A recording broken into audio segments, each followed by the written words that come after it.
Recordando que lo que estamos viendo ahora es lo que se refiere a campos magnéticos. Ya estuvimos analizando, abordando temas relacionados con lo que es el campo eléctrico y ahora corresponde a ver un poco acerca de lo que es el campo magnético. Recordando que cuando abordamos el tema de campo eléctrico, se definió lo que era el momento dipolar eléctrico, que en la última sesión que nos vimos lo estuve comentando. Y que también y se menciona acerca de lo que eran las fuentes magnéticas basadas en los imanes, ¿verdad? Con unas figuritas, en este caso, dibujando lo que correspondía a lo que es un imán, con sus polos, su polo norte y su polo sur. ¿Y qué es lo que pasaba cuando se tenían polos en las caras caras con polos del mismo valor o caras con polos opuestos? Todo eso es lo que ya se estuvo viendo. Y recordarán que les comenté que se describía también un momento que se conoce como el famoso momento dipolar magnético. Entonces, hasta ahora podemos decir que tenemos dos tipos de momentos dipolares, el que se conoce como el dipolar eléctrico y ahora el dipolar magnético. En donde recordarán también que les comenté que esas líneas que nosotros normalmente dibujamos, que son líneas de fuerza magnética, nosotros en los modelos físicos consideramos que esas líneas corresponden a corrientes magnéticas. Perdón. Y uno se pregunta, ¿por qué corrientes magnéticas? Bueno, recordarán también que les dibujé un transformador y que en el primario normalmente aplicamos un potencial y una corriente. Y en el secundario podemos, en este caso, detectar otro potencial o voltaje y una corriente en el secundario. Y nos hacíamos la pregunta de cómo es que esa corriente que está en el primario, parte de ella pasa al secundario. Bueno, al principio, pues porque nosotros conocemos esos dispositivos que se conoce como transformador y que nos sirven para básicamente tres cosas. Aplicar un voltaje y una corriente en el primario e incrementarla en el secundario, o viceversa, aplicar un valor de voltaje y corriente en el primario y reducirlo en el secundario. Esos serían los dos casos muy comunes en los cuales se utiliza el transformador, pero hay otro también muy particular que se conoce como de acoplamiento, y con los transformadores se puede llevar acoplamiento de impedancias, que en su momento verán algo al respecto en el curso del siguiente semestre. Pero entonces, para poder hacer estos efectos que acabo de explicar o que se conocen, se tiene que buscar o se tiene que conocer cuál es el mecanismo que hace que la corriente del primario pase al secundario. Bueno, pues la explicación que se da en la física y en los modelos, o en sus modelos, es que pues existe lo que se conoce como una corriente magnética. Y entonces, esas corrientes magnéticas, las que se encuentran prácticamente en la periferia de ese campo magnético, que podemos imaginarnos ese campo magnético como, en este caso, pues esas líneas que circundan a un conductor o a la fuente magnética, en este caso, se conocen como corrientes magnéticas, y la última que está ahí es esa corriente de frontera. Y recordarán que les comenté que le íbamos a utilizar con una letra I mayúscula y una F minúscula para referirnos a esa corriente de frontera. Entonces, esa corriente de frontera, pues es la que está inmiscuida en lo que son los momentos dipolares magnéticos. Entonces, el momento dipolar magnético está definido como el producto de la corriente de frontera por un diferencial de superficie. De ahí que si tenemos, en este caso, muchos dipolos, ¿sí? En este caso refiriéndome a dipolos a lo que fuesen imanes, porque tienen su polo norte y su polo sur. Si yo tuviera muchos imanes o muchos dipolos, entonces yo podría definir el momento dipolar magnético total como la sumatoria desde I igual con 1 hasta n veces el diferencial de B por cada uno de esos momentos dipolares magnéticos.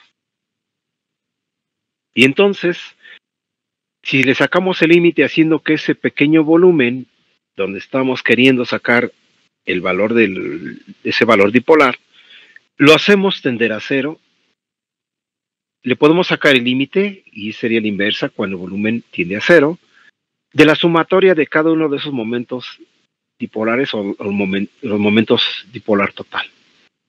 Y entonces la magnetización prácticamente sería el momento dipolar magnético por unidad de volumen. Y en este caso la magnetización está dada en unidades de amperes por metro. Entonces, haciendo un recuento de lo que ya se ha estado explicando desde que estuvimos abordando el tema de campos eléctricos, tenemos dos fenómenos importantes. El primero, que se debe a campos eléctricos y que conocemos como el fenómeno de polarización, y otro efecto similar en el caso de campos magnéticos, al cual se le conoce como magnetización. Por eso utilizamos mucho en electrónica y en electricidad la palabra se polarizó o se magnetizó. Y estos dos fenómenos van relacionados con los momentos dipolares. El de polarización al momento dipolar eléctrico y el de magnetización al momento dipolar magnético. Pero entonces, esos momentos dipolares, ya formando parte de lo que es el fenómeno de la magnetización se puede entonces definir en términos de la intensidad de campo eléctrico, que sabemos que en este caso se utiliza la literal H para referirnos a este. Entonces la magnetización en términos de la intensidad de campo magnético está dada por un factor de proporcionalidad, que en este caso se está utilizando X subíndice M, donde esa X subíndice M significa o se refiere a lo que es, en este caso, la susceptibilidad magnética. Entonces, cuando hablamos de la magnetización, nos estamos refiriendo a la susceptibilidad, es decir, qué tan susceptible es un material para que éste pueda llevar a cabo fenómenos de momentos dipolares magnéticos y por consiguiente decir que se magnetiza.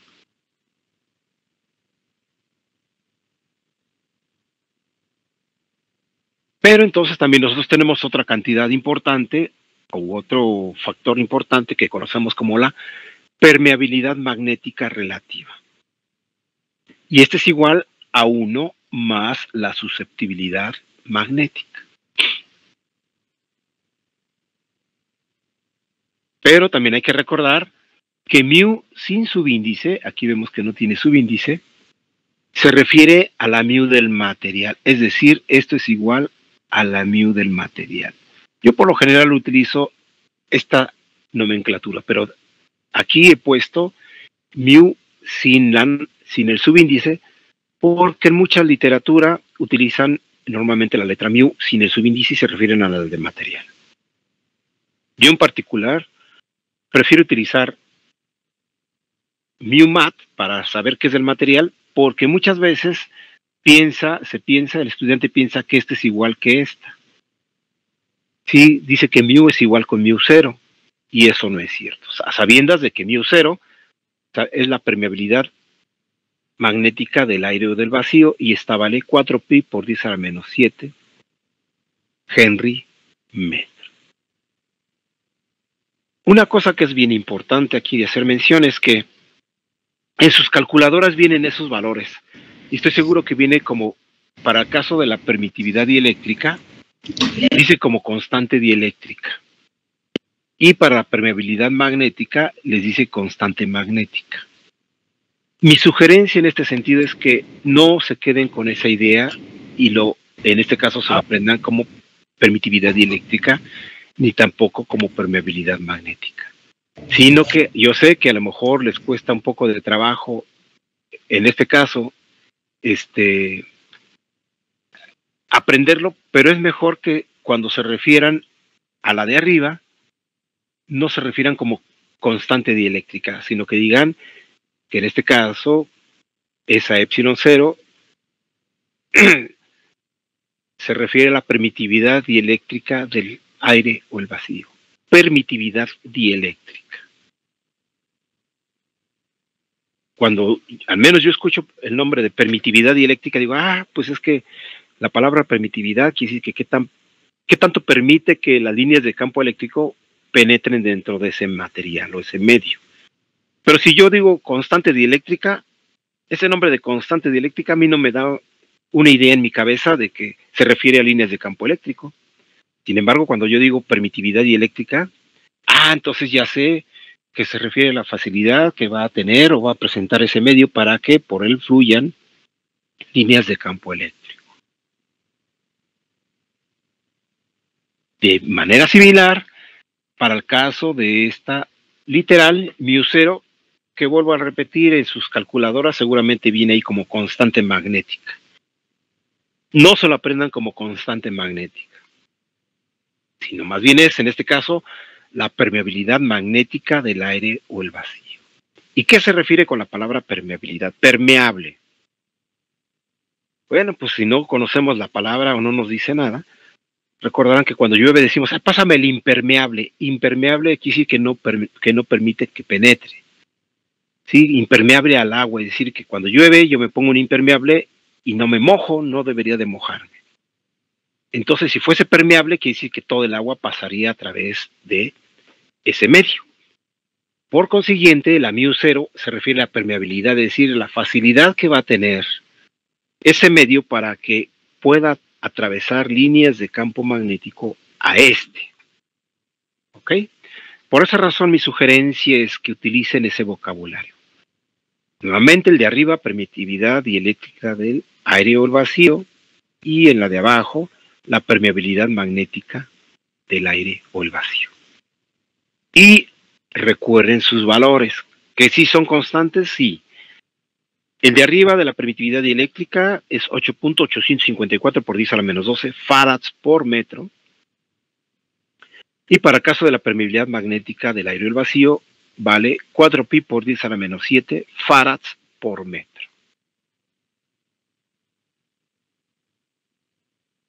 ¿Alguna pregunta hasta el momento? Sí. Mu subíndice R es el de permeabilidad magnética, dijo, ¿verdad? Relativa. ¿Relativa? R es la relativa.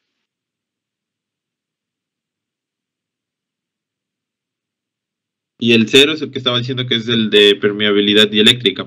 No, el 0 es del aire o del vacío. Ok, gracias. El cerito significa que se refiere al aire o el vacío. Entonces, estos conceptos los tienen que tener bien claros porque de aquí en adelante se van a utilizar. En su curso siguiente, que va relacionado con líneas de transmisión o ondas electromagnéticas guiadas, y en el de elementos radiadores, que en realidad son antenas, van a utilizar mucho esos valores. Así es que más vale que se los aprendan, no es difícil. ¿Sí? No se confíen a que la calculadora ya están, ya para qué me los aprendo si están. No. Hay que tratar de tenerlos, o mejor dicho, de tenerlos en memoria, porque se utilizan bastante. Disculpe, profe. Sí. Entonces, 4pi por 10 a la menos 7 es la de μ0, permitividad magnética del aire, ok. Permeabilidad magnética. Sí, perdón. ¿Y ve qué significaba? Es que me cortó un poco el... ¿Cuál, perdón? B. ¿B de bueno, la que está aquí abajo? Sí, profe. Perfecto. Es la densidad de flujo magnético. Densidad de flujo magnético. Gracias, profe. Sí, de nada. Bien, entonces, haciendo la pregunta de María Fernanda, de la letra B de bueno, ¿sí? Se refiere a lo que es la densidad de flujo magnético y está relacionada con la intensidad del campo magnético por, en este caso, la permeabilidad magnética del medio.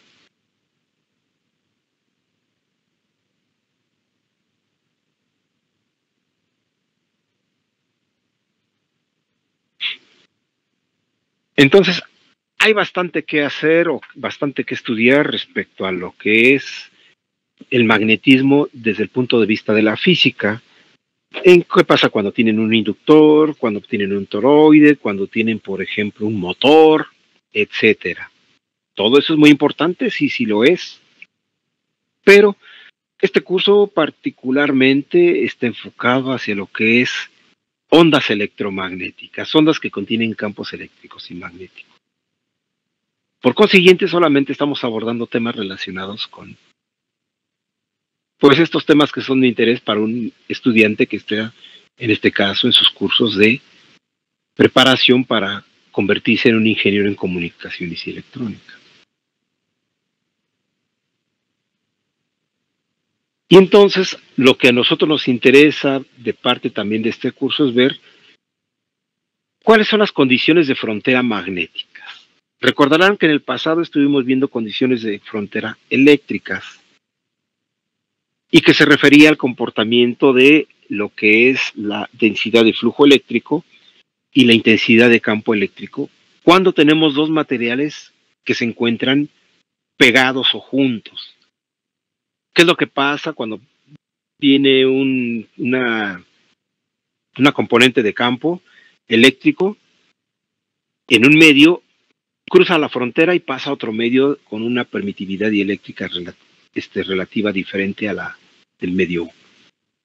Eso lo estuvimos estudiando, y de esas condiciones de frontera recordaremos que pues tenemos que la componente tangencial de la intensidad de campo eléctrico, al igual que la densidad de flujo eléctrico en su componente tangencial, valen 0. Pero la componente normal de la densidad de flujo eléctrico, que es igual al producto de la permitividad del medio por la componente normal de la intensidad de campo eléctrico, esta vale la densidad de carga superficial. Y de hecho en su momento hicimos ahí un ejercicio con un cálculo de este tipo de condiciones de frontera. Ahora, como estamos en el caso del tema de campos magnéticos, tenemos que ver las condiciones de frontera magnéticas, es decir, cuando tenemos dos materiales diferentes. ¿Por qué dos materiales diferentes? Porque podemos tener casos en los que nos interesa ver cómo se comporta un campo magnético cuando tengo yo, por ejemplo, dos metales. ¿Qué metales pueden ser? Pues uno podría ser, por ejemplo, acero, y el otro podría ser aluminio. Ustedes tal vez han experimentado que tienen un desarmador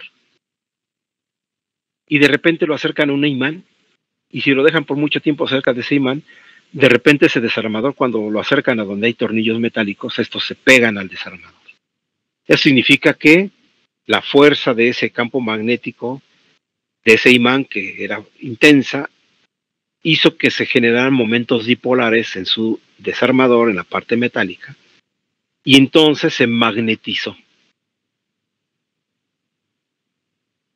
Obviamente los desarmadores utilizan en este caso a materiales como hierro o fierro y no aluminio. Y aluminio seguramente tienen por ahí varios ejemplos, muy cerca de ustedes han de tener por ahí cosas de aluminio. El aluminio no se magnetiza tan fácilmente. No es tan susceptible a magnetizarse. Entonces, para nosotros nos interesa mucho cómo se comportan los materiales ante la presencia de campos magnéticos, porque vamos a tocar un tema en un ratito más. Solamente voy a comentar una introducción de ello, y ya mañana vamos a tocar un poquito más a profundidad ese tema, que es qué pasa cuando tenemos campos variantes con el tiempo. Desde que iniciamos estas sesiones, los cursos, y empezamos a ver el comportamiento de las cargas puntuales con la ley de Coulomb,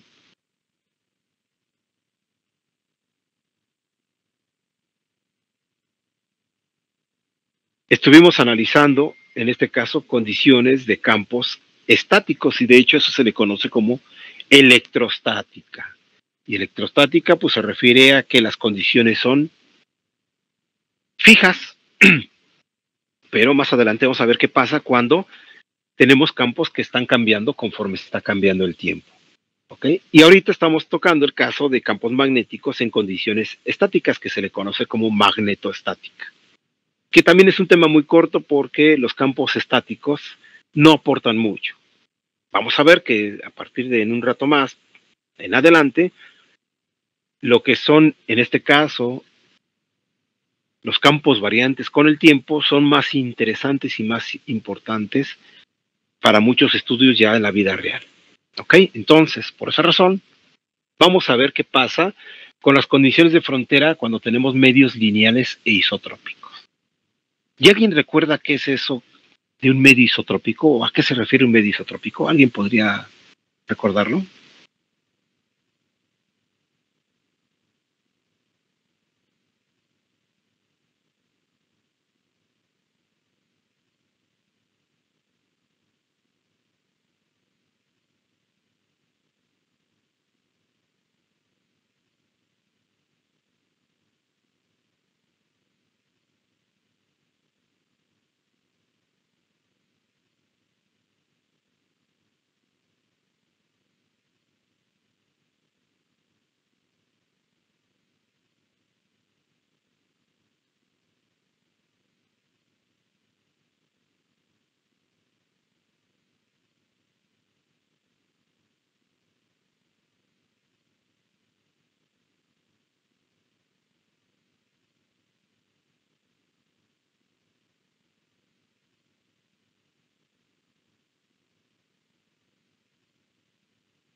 ¿No? ¿Nadie?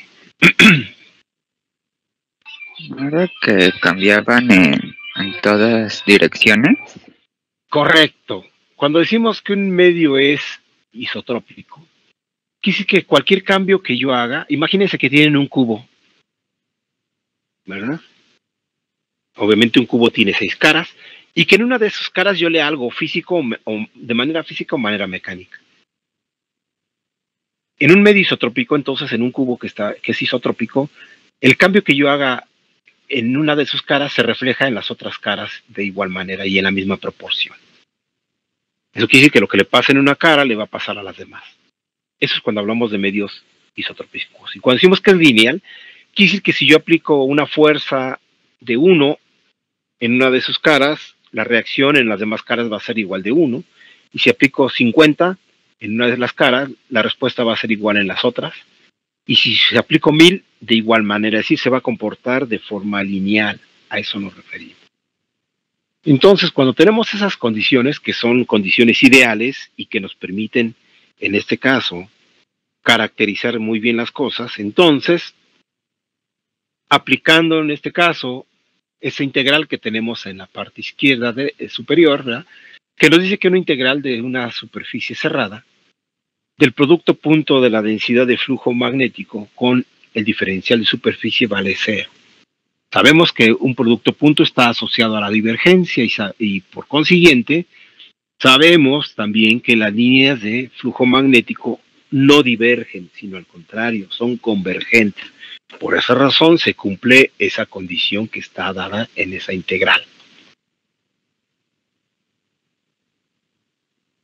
Pero también sabemos que podemos tener, si no queremos utilizar una integral, podemos hacerlo de manera puntual, ¿sí? Y solamente, única y exclusivamente referirnos a lo que son las condiciones, perdón, a las componentes normales de la densidad de flujo magnético. Entonces, la primera de ellas, esta que estoy subrayando, es la componente normal de la densidad de flujo magnético en el medio 1 multiplicado por un incremento de superficie menos la componente normal del medio 2 del flujo magnético multiplicado por la superficie vale 0. De ahí que yo puedo eliminar esto. Esto cumple con lo que es la divergencia que está ahí arriba, y eso me resulta entonces en que, voy a borrarle aquí para que quede saturado. Esto resulta entonces en que la densidad de flujo magnético del medio 2 respecto a su componente normal es igual a la componente normal de la densidad de flujo eléctrico del medio 1. Como son iguales, quiere decir que en este caso, el vector que representa a ellas tiene continuidad. Entonces se dice que aquí existe continuidad en la densidad de flujo magnético. Obviamente nos estamos refiriendo a las condiciones, a la componente normal. La normal es con respecto a, en este caso, esta superficie que estoy marcando ahí. Lo que nos interesa siempre son las componentes normales, no aquellas que vienen con cierto ángulo, porque es más difícil de poder saber su comportamiento y además exactamente se dice que cuando estamos ahí en la componente normal, pues cuando sacamos el ángulo que sería 90 grados, pues eso nos da el valor máximo que sería unitario. Por esa razón, pues es importante siempre referirnos a la componente normal. ¿Ok? Pero aquí hay un detalle. Perdón. Sabemos que la densidad de flujo eléctrico es igual a mu veces la intensidad de campo magnético. Si despejamos la intensidad de campo magnético, entonces esto nos quedaría como B sobre mu. Si yo le pongo aquí a la componente normal 1, este debe ser la componente normal 1. Si le pongo 2, pues sería la 2. Entonces, si sustituimos esto en esta expresión, llegamos a la siguiente que se muestra en ese rectángulo que acabo de dibujar. Donde nos dice que la componente normal de la intensidad de campo magnético del medio 2 es igual a la relación que existe entre las permeabilidades magnéticas de ambos medios, es decir, la del medio 1 dividido entre la del medio 2, por la intensidad, por la componente normal de la intensidad de campo magnético. Entonces, al ver esta expresión, podemos observar que no existe continuidad. ¿Qué significa? Que dependiendo de los valores que tenemos aquí, vamos a tener la intensidad, el valor correspondiente a la intensidad del campo magnético. ¿Eso a qué se refiere? Voy a dibujar aquí una figurita para que quede mejor explicado. Vamos a suponer que yo tengo aquí una superficie. Obviamente es una superficie cerrada. Y entonces yo tengo aquí estos vectores. Están aquí. Que van a tener una cierta intensidad de campo magnético. El conjunto de todos estos vectores lo que me da es la densidad de flujo eléctrico. Una vez que atraviesa esa superficie, lo voy a poner en color azul. Del otro lado voy a dibujar otros vectores, pero ahora con longitudes más cortas. Lo que me dice estas expresiones que tengo ahí en esa especie de elipse y en ese rectángulo, significa que la componente normal en ambos casos, respecto a la densidad de flujo magnético, es la misma. ¿A qué se refiere con eso? Que el número de vectores que yo tengo en este lado es exactamente igual al que está de este lado, del lado derecho.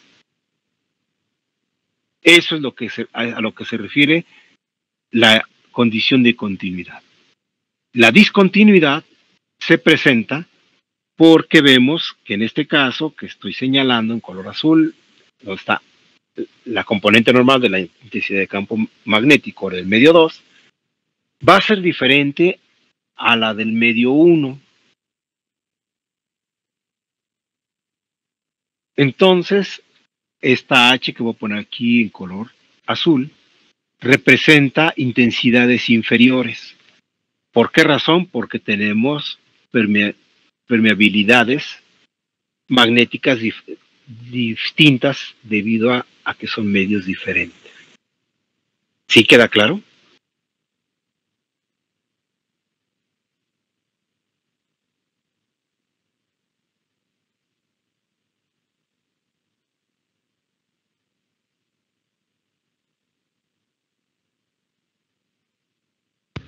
Sí, profe. Entonces, eso les debe quedar muy claro. ¿A qué se refiere la densidad de flujo magnético y a qué se refiere la intensidad de campo magnético? Son cosas distintas, están ligadas unas con otras, sí, están asociadas, sí, pero tiene que ver mucho esas dos cosas que tengo ahí, una encerrada en esa elipse y la otra en el rectángulo. ¿Sí? En la primera de ellas, donde está la elipse, significa que hay continuidad, pero en la segunda no hay continuidad, es decir, es discontinuo. La intensidad de campo eléctrico en ambos medios es discontinua. Como lo puse en esta figurita, la H roja que está aquí es mayor a la H azul que está aquí, por esa discontinuidad que existe en el medio. Ahora, a mí me interesa saber, pues, la magnitud de la intensidad de campo eléctrico de la H que está en color azul, porque es la que está ya en el segundo medio. Para eso, entonces, vamos a hacer uso de esta figurita que está aquí, que estoy remarcando. Se va a utilizar una superficie gaussiana cerrada, en donde está obviamente en esta dirección. Primero va en este sentido y luego se cierra en sentido inverso.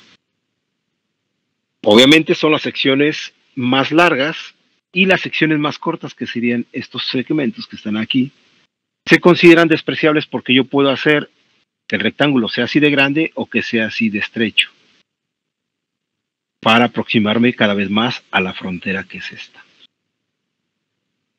Entonces se consideran despreciables los laterales que están aquí y solamente se consideran lo que son los delta L, que corresponden a las partes más largas. Y como tenemos en este caso los vectores, pues estas corresponden a las componentes tangenciales. La primera, H subíndice T1, significa la componente tangencial del medio 1 de la intensidad del campo magnético.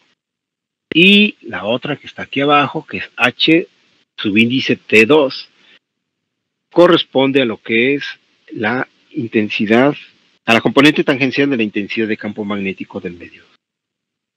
Como podemos ver aquí, en la parte de la flecha de que está arriba, es más larga con respecto a la que está en la parte de abajo. ¿Por qué razón? Porque significa que esta ecuación que está aquí, ahorita estoy señalándola, que corresponde a la intensidad de campo magnético, obviamente su componente normal del medio 2, va a tener una disminución por la relación que tenemos aquí de las permeabilidades magnéticas del medio. Entonces, para poder encontrar el valor de H, esa componente normal de la intensidad de campo magnético del medio 2, ¿sí? Tenemos que para el caso de materiales magnéticos lineales, la componente normal de la magnetización del medio 2 va a ser igual, me estoy refiriendo a esta ecuación, a la susceptibilidad del medio 2 multiplicada por la permeabilidad del medio 1, dividido entre la susceptibilidad del medio 1 multiplicada por la permeabilidad del medio 2, y todo esto multiplicado por la componente normal magnética del medio 1.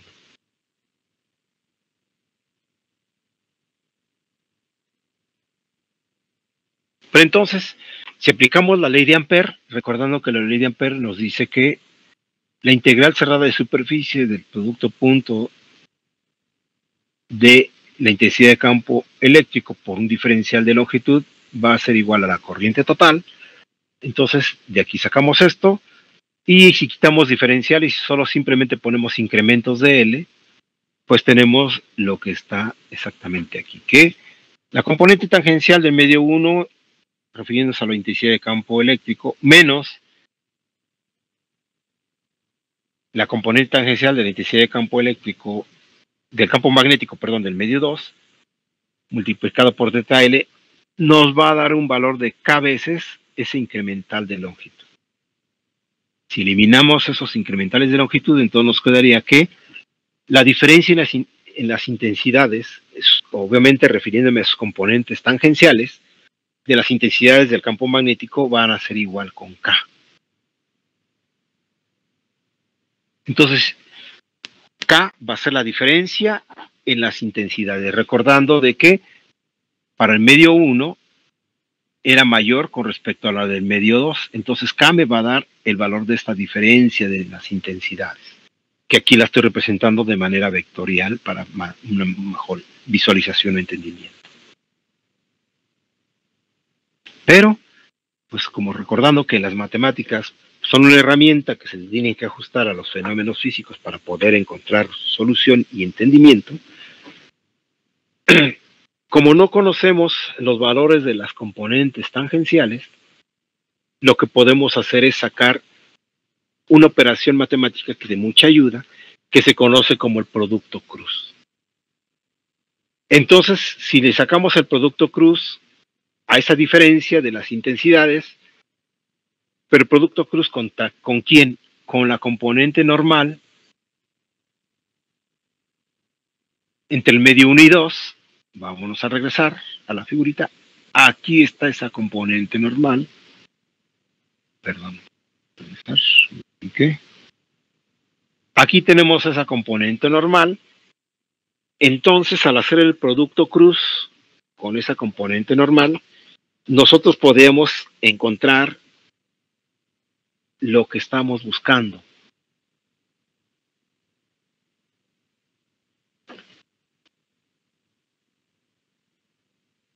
Por consiguiente, entonces, al aplicar esa operación matemática, podemos hacer lo siguiente.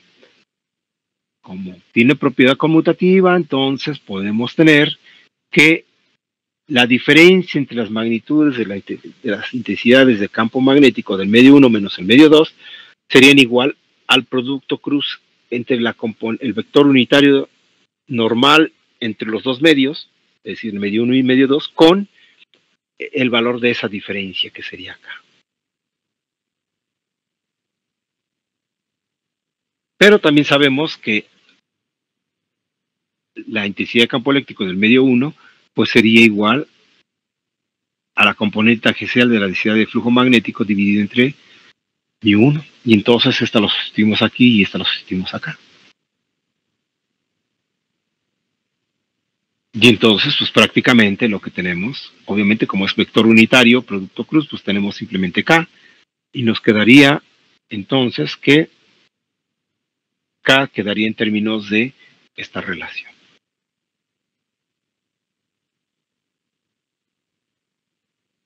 Y finalmente, llevándolo a términos de la magnetización, la componente tangencial del medio 2 de la magnetización sería igual a la relación de la susceptibilidad del medio 2 dividido entre la susceptibilidad del medio 1, obviamente susceptibilidad magnética, por la componente tangencial de la magnetización del medio 1, menos, en este caso, la susceptibilidad magnética del medio 2 multiplicada por, en este caso, la K, que es la diferencia en esos vectores.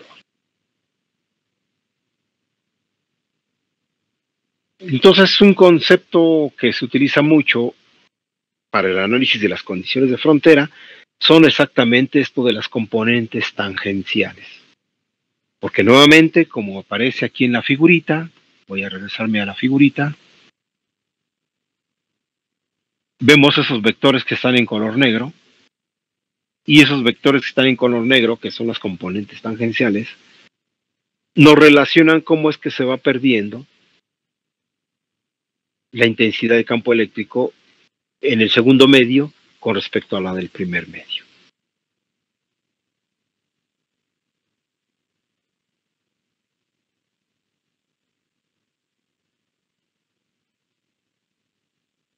Bien, no sé si tienen alguna pregunta.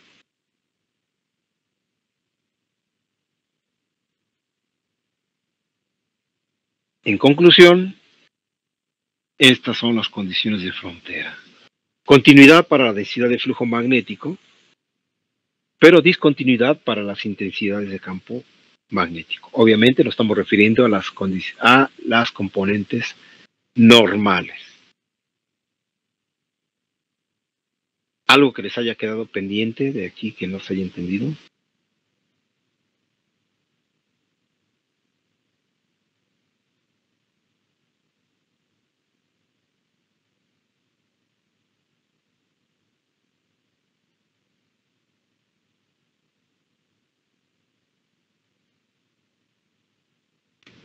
No, profe, por el momento no.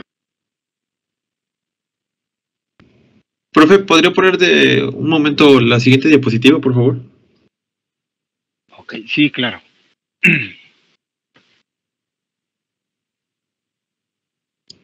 Gracias. De nada. Profe, ¿podría repetir qué significaba M? ¿Cuál M? ¿M mayúscula o M minúscula? Mayúscula. M mayúscula es la magnetización. Y recuerden que la magnetización es la sumatoria de todos los momentos dipolares magnéticos. Gracias. Sí, de nada.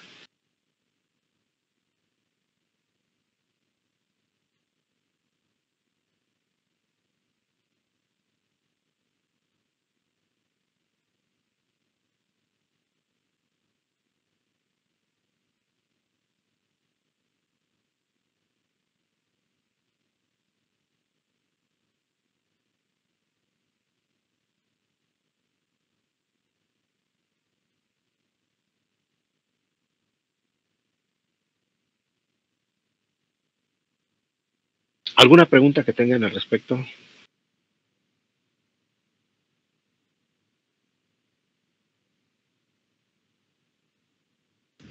De mi parte no, profesor. Bueno, entonces daré una buena repasada para que puedan comprender mejor a las condiciones de frontera eléctricas y las condiciones de frontera magnética. Es muy importante nuevamente porque, pues como lo comenté hace un momento, a nosotros lo que nos interesa es el comportamiento de los campos eléctricos y magnéticos cuando se tienen diferentes tipos de materiales. Eso es muy importante. ¿Por qué razón? Pues porque, bueno, van a decir, bueno, ¿y eso qué tiene que ver con las comunicaciones y la electrónica? Bueno, más adelante, ya en las siguientes sesiones, estaremos abordando el tema de lo que son las ondas electromagnéticas. Sabemos que una onda electromagnética pues contiene campos eléctricos y magnéticos. De hecho, estamos camino hacia allá. Y entonces, pues lo que nos interesaría saber es qué es lo que pasa cuando una onda electromagnética, que está compuesta por campos eléctricos y magnéticos, interactúa con el medio en el que se le pone enfrente. Pero bueno, no voy a adelantar cosas en su momento.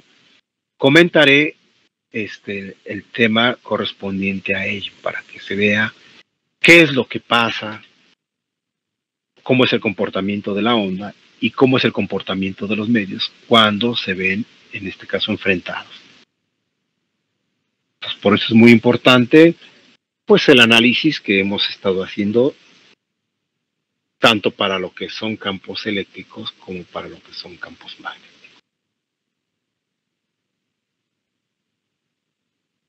Entonces, si no hay ninguna pregunta, vamos a pasar a otro tema que es bastante importante, muy interesante, pues porque se adapta o es el que mejor se asocia a nuestra realidad y que se llaman los campos variantes con el tiempo. Como hace un momento lo comenté, desde que empezamos el análisis de todo esto, de las primeras sesiones con la ley de Coulomb para cargas puntuales, abordamos lo que fueron campos eléctricos estáticos, es decir, desde un punto de vista de la electrostática, es decir, campos que siempre valen lo mismo en cualquier momento o cualquier instante de tiempo.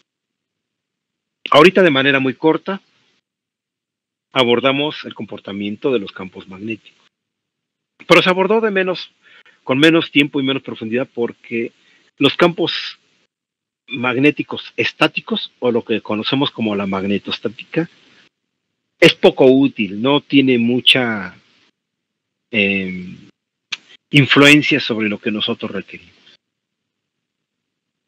Pero los modelos que se desarrollaron y se estudiaron fueron para comprender qué es lo que estaba sucediendo bajo esas consideraciones. Y nos dan una idea, una perspectiva de qué es lo que está pasando. Para ahora sí abordar un tema muy importante que se relaciona con los campos variantes con el tiempo. Aquí quiero hacer una aclaración. En muchos libros, de hecho en la mayoría, en la traducción que se le pone, utilizan en vez de con en, la palabra en. Y ustedes lo van a ver que en todos los libros de física y electromagnetismo dicen campos variantes en el tiempo. Yo particularmente utilizo la palabra con en vez de en, porque en significa dentro o encima del tiempo, o dentro del tiempo. Y como que es un poco difícil, al menos para mí me cuesta trabajo entender que cómo es que vamos a analizar algo dentro del tiempo.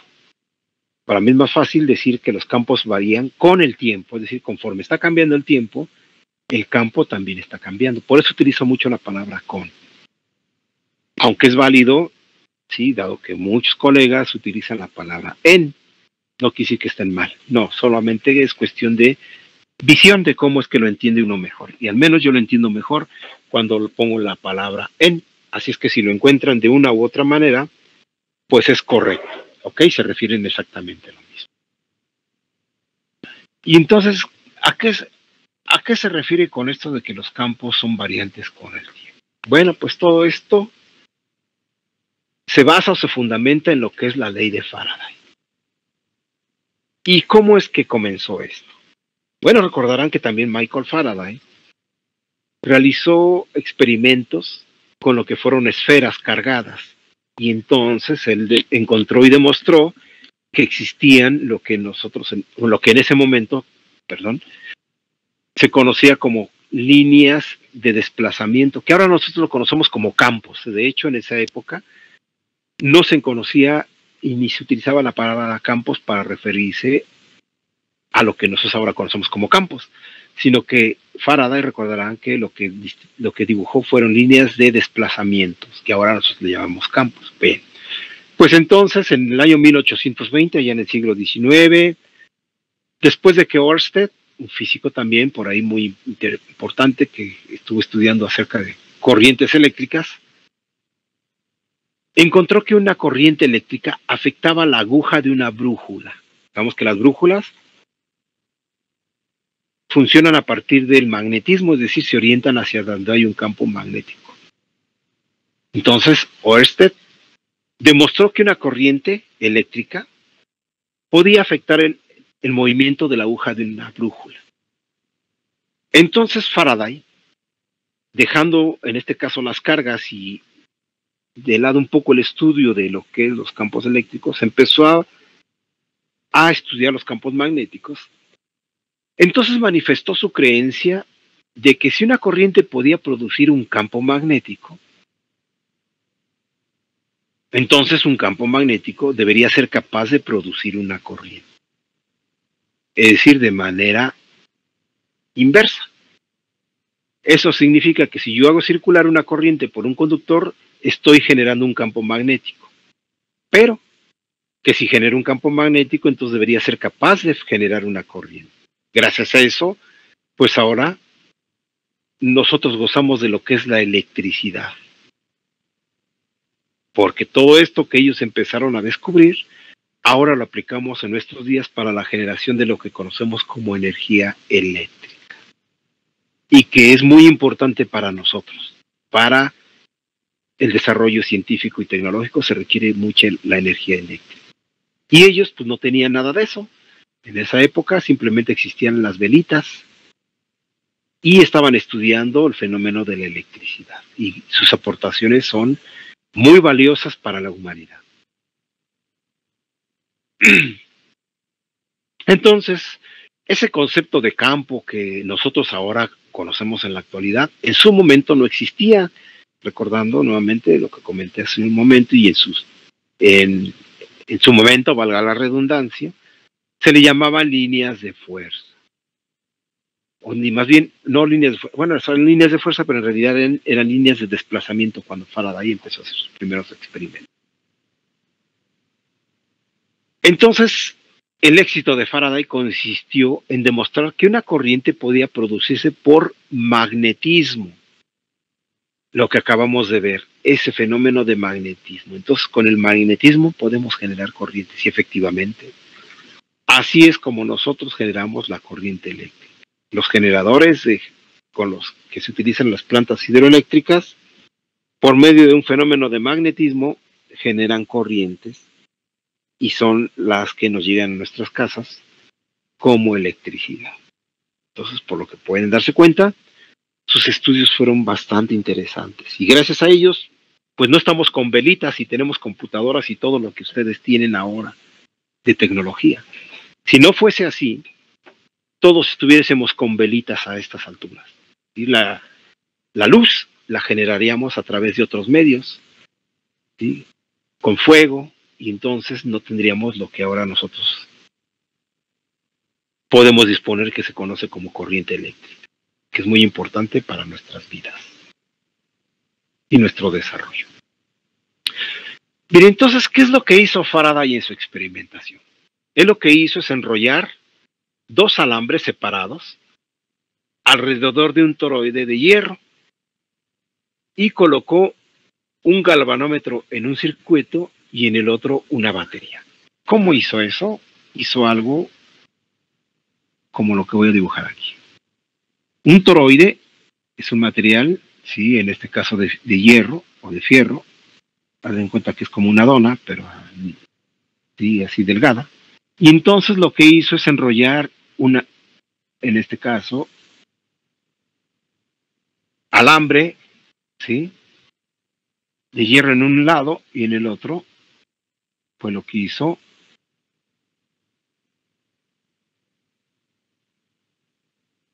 es eso. Entonces, en una de estas, lo que hizo es conectar aquí, voy a ponerle esquemáticamente, aquí una flechita, un galvanómetro. Un galvanómetro no es más que una flecha indicadora, como las que están en los relojitos ahí de los coches de sus papás, o si ustedes tienen su coche, ¿sí?, donde indica la velocidad, el nivel de la gasolina, etcétera. Este era el galvanómetro, y de este lado lo que puso es una batería, una pila de corriente directa. Entonces, ¿qué es lo que sucedió aquí en el galvanómetro? Déjenme dibujarlo.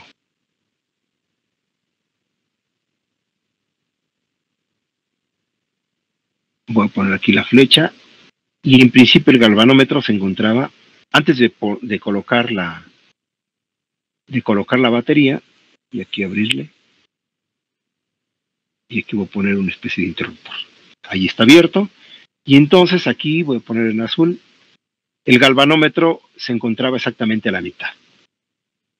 Cuando él cierra el circuito, y entonces circula una corriente por este alambre, se dio cuenta que mientras se mantenía este circuito cerrado, entonces momentáneamente la aguja se había desplazado hacia un lado. Vamos a poner que se desplazó como lo estoy marcando en negro.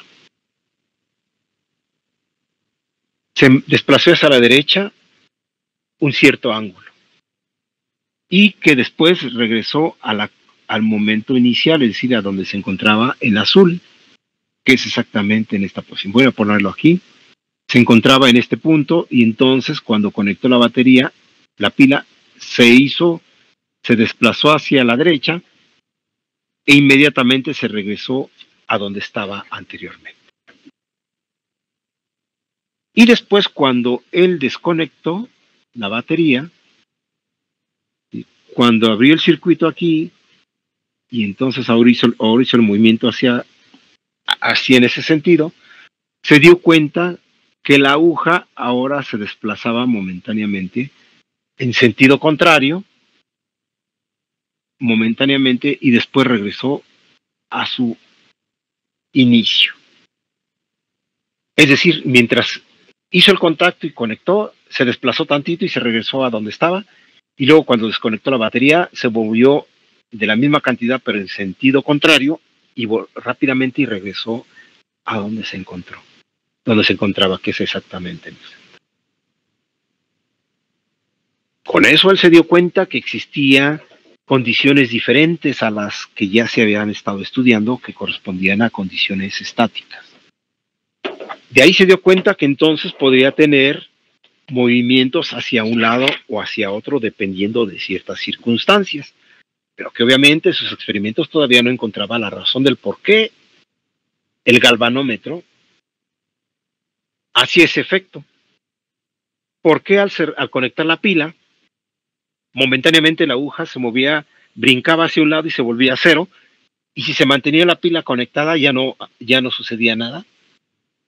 Hasta que se desconectaba, volvía a haber otro movimiento, pero ahora en sentido contrario. Y obviamente al quitarse la energía, pues volvía a la condición central donde pues permanecía por mucho tiempo. Eso fue lo que él empezó a hacer de experimentos para darse cuenta de que existían campos que variaban en el tiempo o con el tiempo.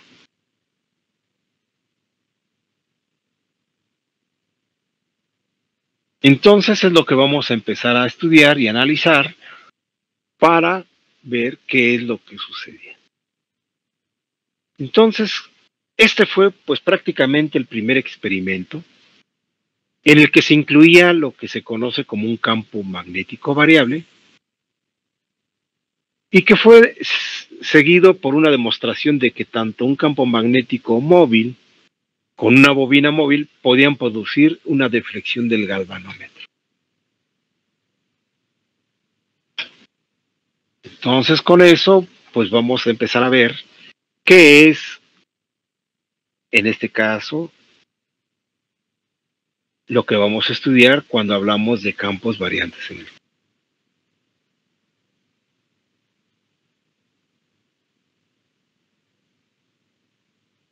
Ya en nuestros días, este experimento que realizó en ese siglo, en el siglo XIX, ¿sí?, ya hablando en términos del campo que nosotros ya tenemos más claro, ¿sí?, se puede decir que un campo magnético que varía en el tiempo o con el tiempo produce una fuerza que conocemos como fuerza electromotriz, que normalmente la llamamos como o referimos como FEM, que está ahí en esa ecuación. Y esa fuerza electromotriz es capaz de producir una corriente en un circuito cerrado.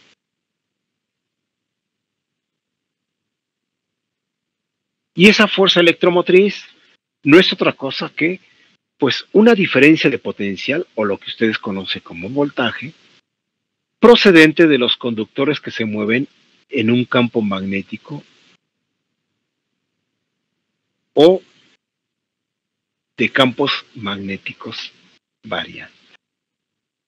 Por eso la fórmula que aparece ahí en pantalla dice que la fuerza electromotriz es igual a menos los cambios del flujo con respecto al tiempo.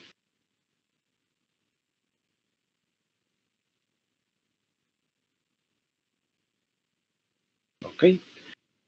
Entonces, bueno, eso es lo que vamos a empezar a ir viendo a partir de, bueno, ya lo estamos viendo a partir de ahora, y de aquí en adelante lo que son temas relacionados con campos variantes con el tiempo. Bien, no sé si hay alguna pregunta hasta el momento.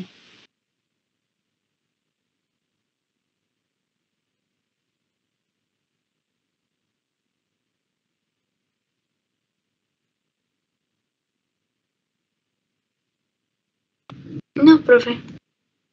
¿No? Entonces, si no hay preguntas, hasta aquí le vamos a dejar por hoy. Continuamos el día de mañana, ya explicando con más detallito las ecuaciones que van relacionadas con la experimentación de la ley de Faraday y que pues nos dan la explicación relacionada con lo que es esa fuerza electromotriz. ¿Ok?